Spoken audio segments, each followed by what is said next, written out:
Today we're doing a deep dive through some tough stuff. Yeah. We're looking at the prominent Ghanaians we lost in 2024.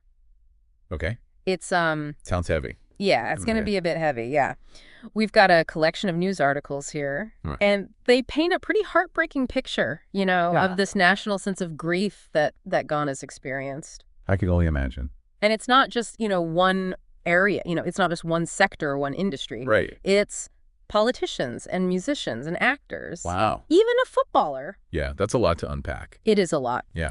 But I think that diversity will make it an interesting deep dive. I agree. Yeah, what strikes me is that even in death, Right. we're seeing such a reflection of how vibrant and how diverse life is in Ghana. Mm-hmm. And it's a good reminder that these aren't just names on a page. Yeah, These are people who helped shape their communities and ultimately shape the country as a whole. absolutely. So let's start with politics, Okay. where Ghana lost 3 major figures. Okay. Rashid Bawa, Ghana's High Commissioner to Nigeria. Mm-hmm. John Kuma, former Deputy Finance Minister. Right. And Akua Addo, who was a presidential candidate. Each of their deaths Yeah. was surrounded by unique circumstances that really kind of offer a glimpse into the complexities of not only their lives, but their passing as well. Yeah, for instance, with Rashid Bawa, the articles mention that his body was immediately flown back to Ghana from Nigeria. Right. And not everyone knows this, but that's, I didn't know that. yeah, it's due to Islamic burial customs. Right. Where they have to bury the body as soon as possible. Oh, wow. And I thought that was very interesting. Even in these moments of grief, faith and tradition are still so central. Yeah, absolutely.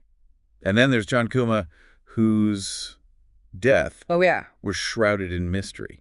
It was a lot of talk, Oh, my goodness. a lot of rumors. Remember all the rumors flying around? I There were do. allegations of food poisoning and treatment abroad. And then ultimately he passed away during a layover at a local hospital on his way back to Accra Right. for further treatment. It seemed like everyone you talked to had a different theory about what had happened. I know.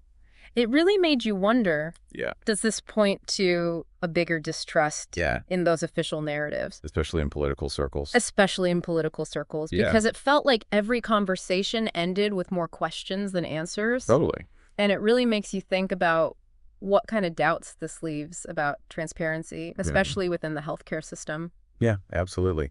It really does raise questions about how information is shared and verified, especially when these high-profile individuals are involved. For sure. We also lost Akua Addo, Yes. who was the founder of the Ghana Freedom Party, Right. and she was actively campaigning before her passing. Wow. Even had a very public disagreement with a radio personality just days before. Oh, wow. Yeah. She died at Ridge Hospital, and they haven't publicly revealed the cause of death yet, Interesting. which just adds to the intrigue. It does. And it makes you think, her being from a smaller party, Right.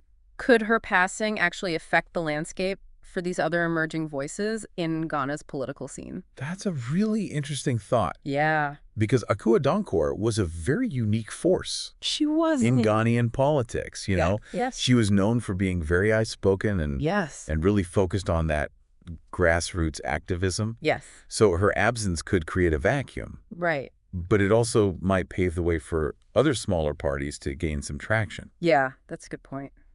Now, let's shift gears a bit to the music world, Oh, yeah. which was hit particularly hard this year, Yeah. especially the gospel community. It really shows you how interconnected Yes. the music scene is there Yes. when one person is lost.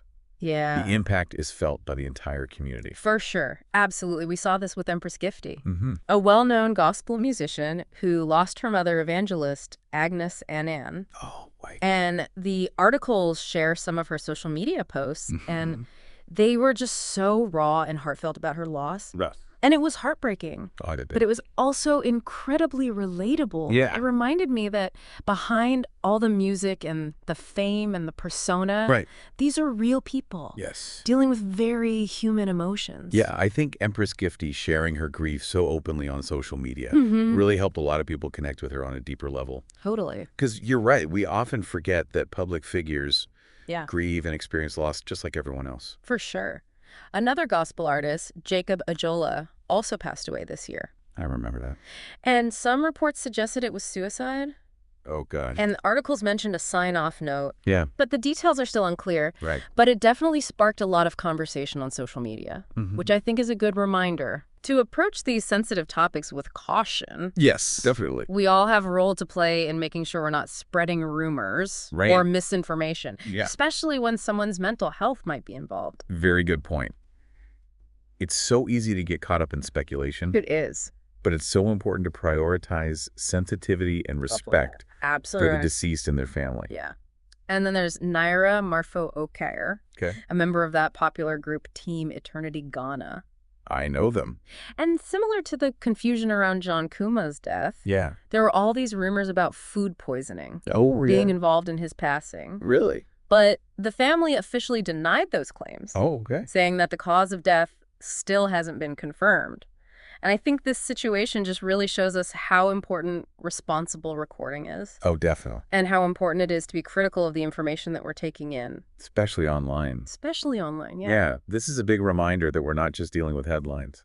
Yeah. We're dealing with real people's lives. Yes. And their families who are grieving. Absolutely.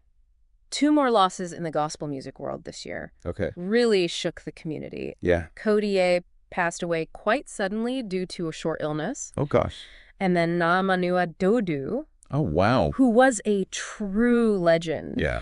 In Ghanaian music, passed away. She was a traditional singer? Yes, she was with the Willow-May Band. Wow, the Willow-May Band. Yeah. Her impact is huge. It is immense. She was an icon. You know, she wasn't just a singer. Yeah. She was a cultural ambassador. Yeah. A keeper of traditions. Yeah. Think about her role in preserving Gami music and her performances at Homoo festivals and her influence on all these younger artists. Yeah. Her contributions go so far beyond just the music. Yeah. It's a legacy that really resonates deep within the cultural fabric of Ghana. Absolutely. And this sense of loss extended beyond just the music scene, though. Right. The screens we gather around, the stories that bring us together.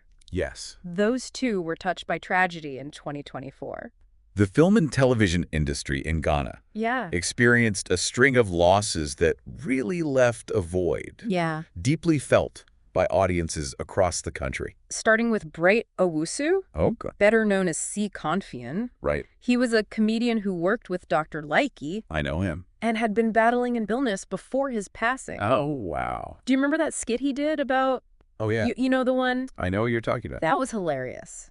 It was. It really showed his comedic genius. It did. And his death prompted such an outpouring of grief. I can imagine. From colleagues and fans. Yeah. It was a powerful reminder of how much joy he brought into people's lives. It's like his passing. Yeah. Like so many that we've already talked about. Underscored how close-knit that entertainment community is in Ghana. Yeah. There's a real sense of camaraderie and support there. Yeah. Which becomes even more apparent during these times of loss. Yeah, for sure. And then we have Osman Idris, also known as Yokert. He was known for his scammer roles in those Junkatown movies. Oh, yeah, I know those.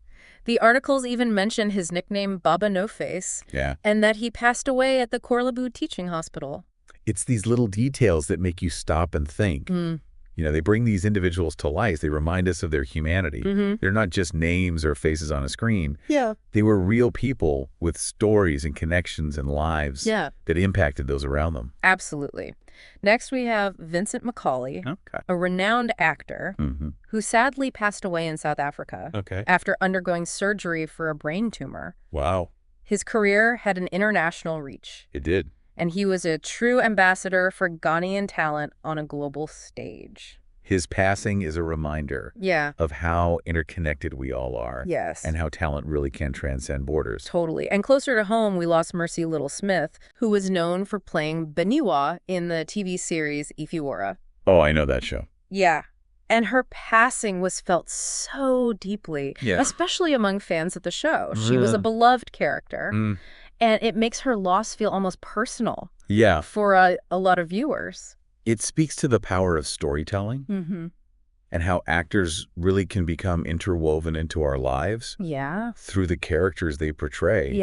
And their absence can leave a void. Yes. Not just in the entertainment industry, but in our own personal experiences as viewers. Exactly. And let's also not forget Albert Jackson Davis, right, a veteran actor whose contributions to Ghanaian cinema span decades. Yeah. His passing truly marks the end of an era. Yeah, his legacy Yeah. within the industry is undeniable. His work will continue to be enjoyed and appreciated Yes. for many years to come. Absolutely. And shifting gears once more, Okay. we also need to address some of the tragic accidents Right? and other notable losses that occurred this year. Okay. Starting with that horrific accident in East Legon. Oh, yeah? Where two 12-year-old girls tragically lost their lives. Right. After a car driven by a 16-year-old, the son of a prominent bishop, crashed into their vehicle. It was heartbreaking. It was just utterly heartbreaking. Yeah. And it raised so many questions. It did. About responsibility and accountability. Yeah. And the lasting impact of these tragedies on everyone involved. It was a sobering reminder that accidents can happen to anyone. Yeah. And the consequences can be devastating. And the fact that a high-profile figure's son was involved added another layer of scrutiny, societal implications. Yeah, it really brought to light the complexities of privilege and responsibility and the public's perception of justice when these kinds of incidents occur. Absolutely. And lastly, we have Hans Kofi, the Ghanaian footballer, who also tragically died in a car accident on June 21st, 2024. Oh, gosh. And his passing was just a stark reminder of the fragility of life. It really is. Even for those in peak physical condition. His death, like so many others we've talked about, underscores how loss can touch every part of society. Yes. You know, from sports to the arts and entertainment. Yeah. No field is immune to the realities of life and death. Absolutely. It's been a heavy journey reflecting on all these figures gone lost in 2024. It has. I want to express my condolences to all those affected by these losses. Yes. It's so important to acknowledge the collective weight of these deaths. Yes. And how they've impacted so many aspects of Ghanaian society. Yeah. From entertainment to politics to sports and families all across the nation. Absolutely. And as we continue to process these losses, the question remains, what legacies will these individuals leave behind? And how will their absence shape the future of Ghana? That's something to think about. Yeah, it is something to ponder. Yeah. As we move forward. For sure. Yeah.